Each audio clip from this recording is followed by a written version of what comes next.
Hello everyone, welcome to Grammarly hacks by Kavita. आज के video में अगेन डिस्कस करेंगे सब्जेक्ट वर्ब एग्रीमेंट का पार्ट 2। लास्ट वीडियो में मैंने बताया था आपको कि सब्जेक्ट वर्ब एग्रीमेंट होता क्या है, हमने कॉन्सेप्ट को डील किया था।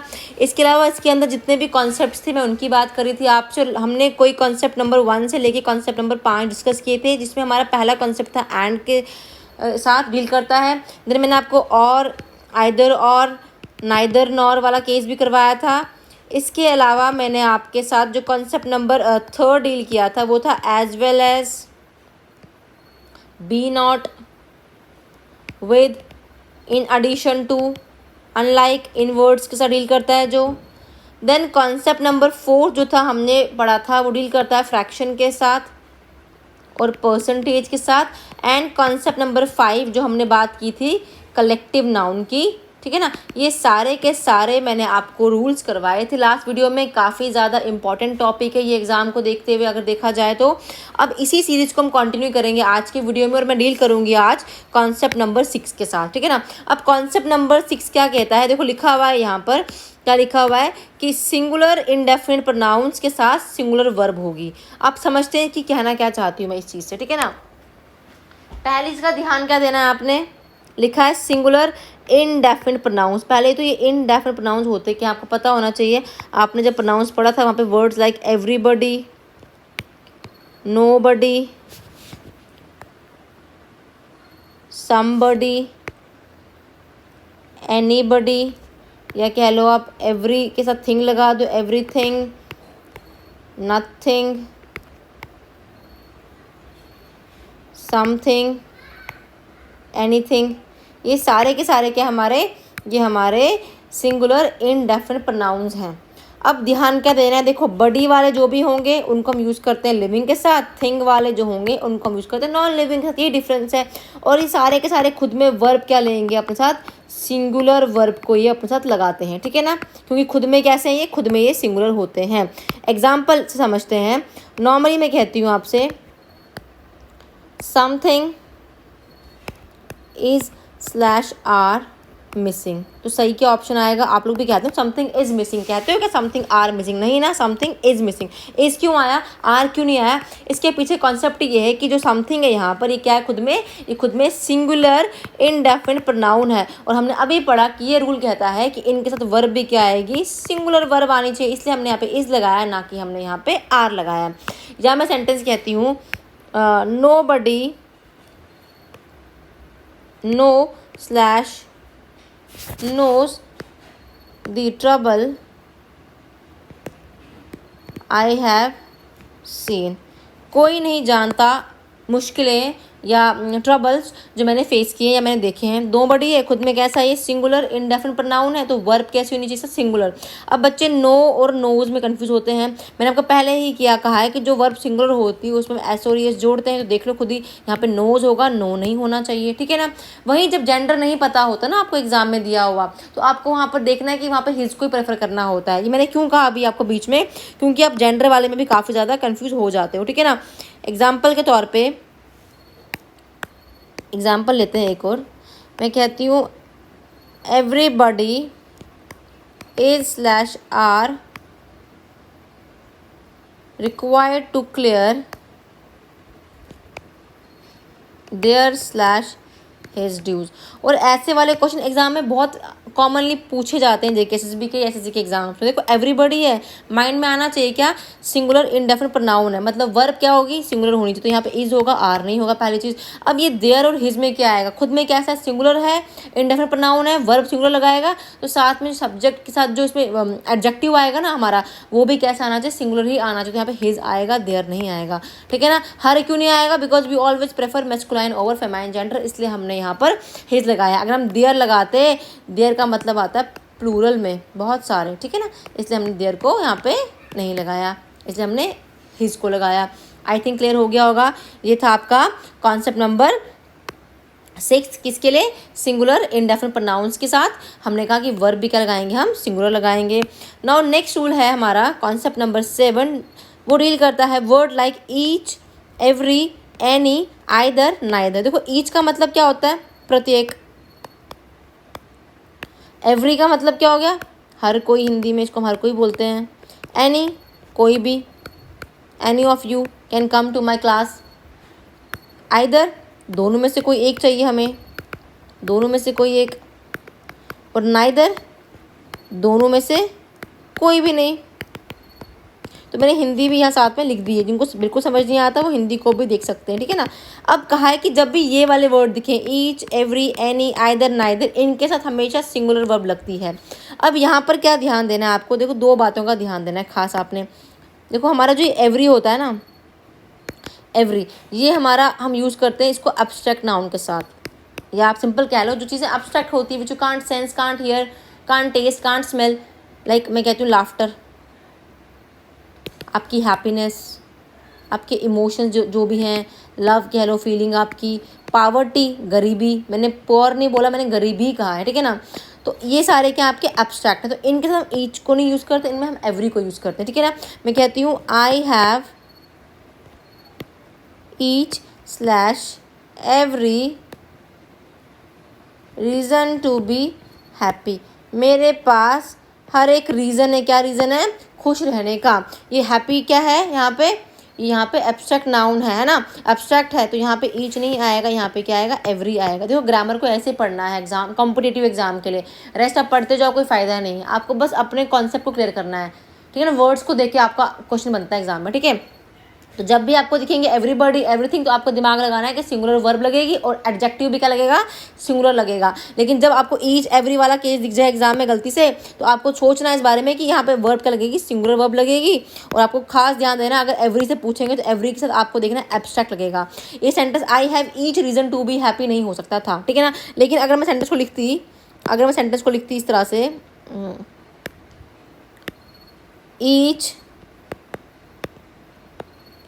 each of the students was present, हर एक लड़का प्रेजेंट था। अब देखो यहाँ पे ईच पर ऑफ द भी है ना, और ये ऑफ यहाँ पर क्या है, ये हमारा प्रपोजिशन का काम कर रहा है। और प्रपोजिशन के बाद हमेशा क्या आता है सेंटेंस में, द सब्जेक्ट, द स्टूडेंट क्या होगा, उसको ऑब्जेक्ट। प्रपोजिशन के बाद का जो चीज़ होता है उसको ऑब्जेक्ट कहते हैं, तो इससे पहले क्या होगा, ऑब्वियसली ये ईच यहाँ पर अब क्या सब्जेक्ट है, क्या है, सब्जेक्ट है। तो यहाँ पे हमने वर्ब क्या लगाया, सिंगुलर लिया, सिंगुलर वर्ब लिया।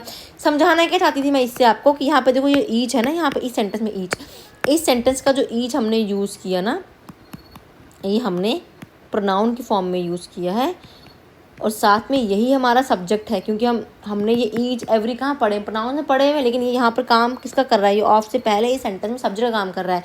वही मैं लिखूँ ना एवरी सेंटेंस में सब्जेक्ट का काम नहीं करता है। क्यों, क्योंकि एवरी काम करता है हमेशा एडजेक्टिव की तरह, और जो चीज़ एडजेक्टिव होती है सेंटेंस में वो कभी भी सब्जेक्ट नहीं हो सकती ना, क्योंकि एडजेक्टिव काम क्या होता है, एडजेक्टिव का काम होता है सब्जेक्ट को मॉडिफाई करना, क्योंकि एडजेक्टिव क्या करता है, सब्जेक्ट को मॉडिफाई करता है, और सब्जेक्ट हमारे सेंटेंस में नाउन या प्रोनाउन ही तो होता है ना, तो ये कैसे होगा हमारा, ठीक है ना। तो इतनी सी चीज़ को, बेसिक को अपने माइंड में आप लोग बसा के रखना, ठीक है ना। आई होप क्लियर हो गया होगा ये वाला रूल आप लोगों को।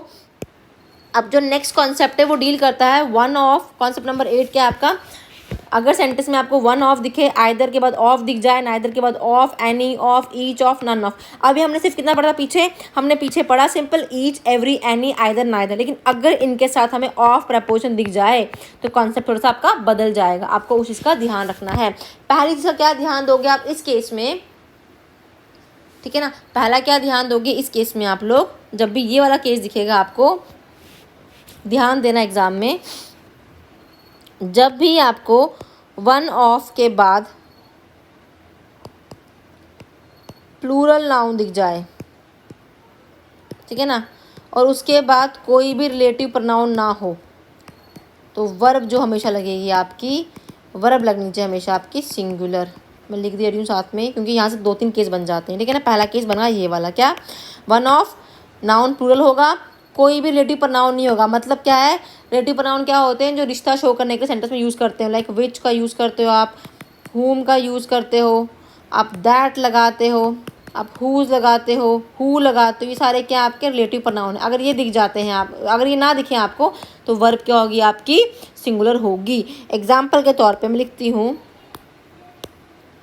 One of my desires is to become a doctor. मेरा एक डिज़ायर था कि मैं डॉक्टर बनती।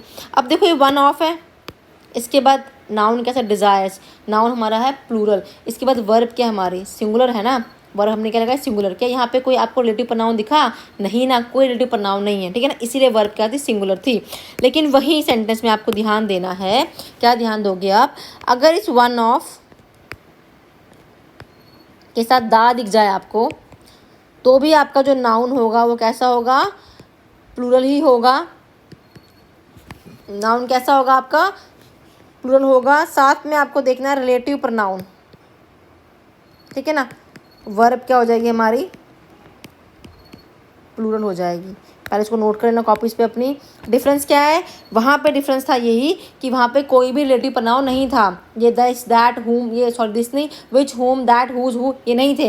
लेकिन यहाँ पर क्या है, रिलेटिव प्रोनाउन ये होंगे, तो आपकी वर्ब भी कैसी होगी, फिर प्लूरल होनी चाहिए। एग्जाम्पल के तौर पे हम सेंटेंस लेते हैं एक, sentences, Ram is one of the gods who is/are worshipped by us। Ram बहुत सारे भगवानों में से एक भगवान है। वन ऑफ का मतलब ये ना, बहुत सारों में से एक ऐसे भगवान है जिनके पूजा करते हैं। अब देखो वन ऑफ है, वन ऑफ द है, इसके बाद नाउन कैसे है, प्लूरल हो गया, गॉड्स आ गया हमारा, रिलेटिव प्रोनाउन है यस। इंसान की जब बात करते हैं हम, तो हम थिंक लिविंग की बात करेंगे तो हम क्या करते हैं, हु लगाते हैं, तो हु लगाया है तो वर्ब कैसे होनी चाहिए, प्लूरल आनी चाहिए। तो यहाँ पे वर्ब क्या होनी चाहिए थी, यहाँ पे इज नहीं आएगा, यहाँ पे अब आर आएगा। सिंपल सा रूल है। मैं फिर लिख रही हूँ नीचे एक दफ़ा, अगर सिंपल आपको वन ऑफ दिख जाता है, इसके बाद भी नाउन कैसा होगा आपका, नाउन होगा आपका प्लूरल, बट क्या होगा, नो रिलेटिव प्रोनाउन, ये नहीं होगा। लेकिन तब वर्ब क्या होगी आपकी, उस केस में क्या होगी, वर्ब आपकी सिंगुलर होगी, ठीक है ना। लेकिन जहाँ पे रिलेटिव प्रोनाउन होगा वहाँ पे वर्ब भी क्या होगी, प्लूरल होगी। इस छोटी सी बात का आप लोग एग्जाम में ध्यान रखेंगे तो बहुत सारी आपके कॉन्सेप्ट क्या होंगे वहाँ पे एग्जाम में ईजी हो जाएंगे, ठीक है ना। एक और एग्जाम्पल लेते हैं हम, मैं कहती हूँ either of the student slash students is/are present.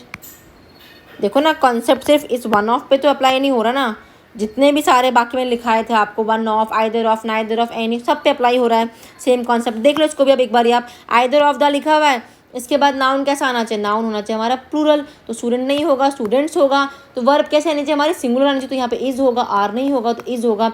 इधर of the students is present. बच्चे सोचते हैं स्टूडेंट्स लिखा हुआ है तो हम लगा लेते हैं आर, तो हम वहाँ पे गलती कर जाते हैं, ठीक है ना। इसलिए कहते हैं कि रूल्स को पढ़ना बहुत ज़रूरी है, ठीक है ना। और आपने क्या करना है, सिर्फ इन शॉर्टकट्स को देखना है। मैंने ये लिखा ना शॉर्टकट आपके सामने, एक ये लिखा, एक इनको देखना है और फिर आपको क्वेश्चंस को लगाना है अपने। आई होप क्लियर हो गया होगा ये। अब एग्जाम में भी क्या किया होता है, एग्जाम में आपको एरर की फॉर्म में क्वेश्चन दे दिया होता है, ठीक है ना, वो देते हैं आपको एरर की फॉर्म में क्वेश्चन, आप घबरा जाते हैं। फॉर एग्जाम्पल क्वेश्चन आता है आपके सामने, लिखा होता है either of the two slash supervisors were supposed to be present at the site. दोनों में से कोई एक सुपरवाइजर को सपोज किया जाता है कि वो साइट पे प्रेजेंट रहे। ये क्वेश्चन आपके सामने आता है, ठीक है ना। और क्वेश्चन कहाँ से देख के चलता है, सब्जेक्ट वर्ब एग्रीमेंट से। क्यों, क्योंकि हमने देख लिया ये आइदर ऑफ का कॉन्सेप्ट है, तो कहाँ से आएगा ये, सब्जेक्ट वर्ब एग्रीमेंट का। ये देख लो सुपरवाइजर है, सुपरवाइजर्स है, नाउन क्या है, नाउन है प्लूरल, तो वर्ब क्या आनी चाहिए थी हमारे, सिंगुलर, तो यहाँ वर्ब नहीं होगा, यहाँ पे वॉज होना चाहिए था। बेसिक सा है, सेकंड्स में आंसर निकल जाता है अगर आपने ये ट्रिक्स को पढ़ रखा होता है, ठीक है ना। ये हो गया आपका रूल अप्लाई कब का, जब मैंने कहा आपको वन ऑफ के बाद दा दिया होगा और जब वन ऑफ के बाद आपको देखना, ठीक है ना।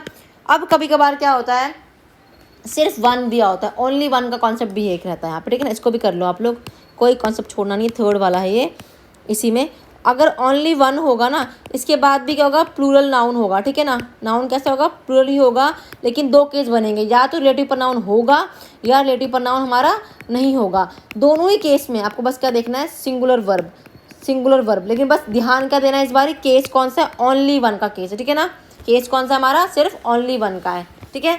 पहले कहा मैंने वन ऑफ दी और वन ऑफ का कहा, अब मैंने सिर्फ कहा कि ओनली वन का केस होगा, तो दोनों ही जो होंगे आपकी वर्ब क्या जाएगी, सिंगुलर जाएगी। एग्जाम्पल समझाती हूँ मैं क्या कहना चाह रही हूँ।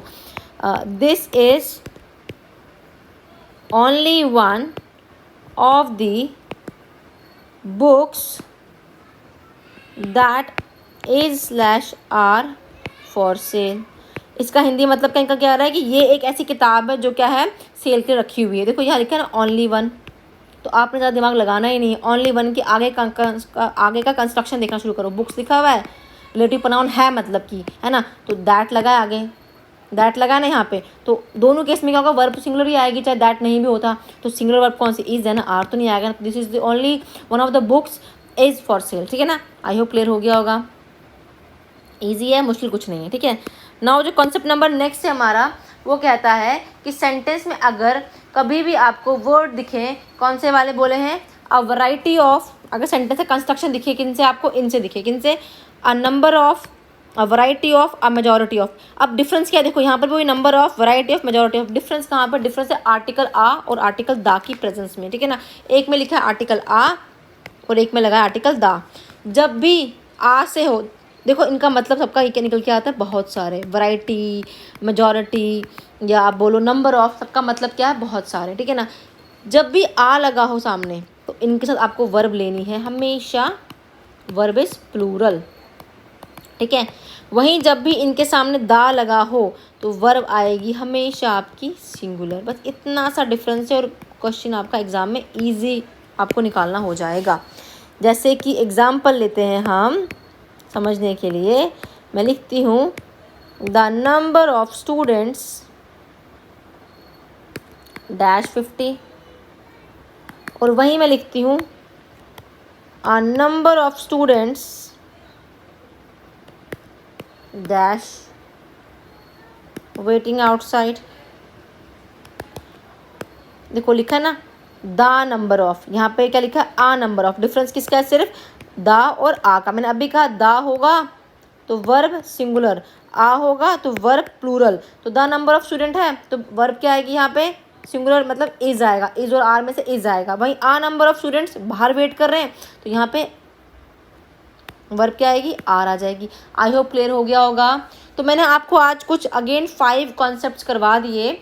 ऑलमोस्ट हमने 10 कॉन्सेप्ट्स, टोटल हमने 10 कॉन्सेप्ट्स कर लिए हैं किसके, सब्जेक्ट वर्ब एग्रीमेंट के। एंड ट्रस्ट में ये काफ़ी ज़्यादा इंपॉर्टेंट रहते हैं। यहाँ से एग्जाम में एक क्वेश्चन, मतलब आप कह लो कि एक मार्क्स जो है आपका ना इस एग्ज़ाम में, जेके एसएसबी के एग्ज़ाम में, चाहे वो आपका हाई कोर्ट का एग्ज़ाम ही क्यों ना हो, जेकेपी कांस्टेबल का हो, कोई भी एग्ज़ाम आप देख लो पीछे को उठा के पेपर्स, सब्जेक्ट वर्ब एग्रीमेंट से एक क्वेश्चन आता ही आता है और यहाँ से आपका ईजिली क्रैक हो जाएगा अगर आपने ये 2 वीडियोज़ को अच्छे से देखा होगा। ठीक है ना, इसके बाद मैं करवाऊंगी इसी पे बेस आपको बहुत सारे एरर्स भी। आई होप आपको कंटेंट अच्छा लगता होगा। अगर अच्छा लगता है तो please do like, do comment and subscribe my YouTube channel. Thanks and have a nice day.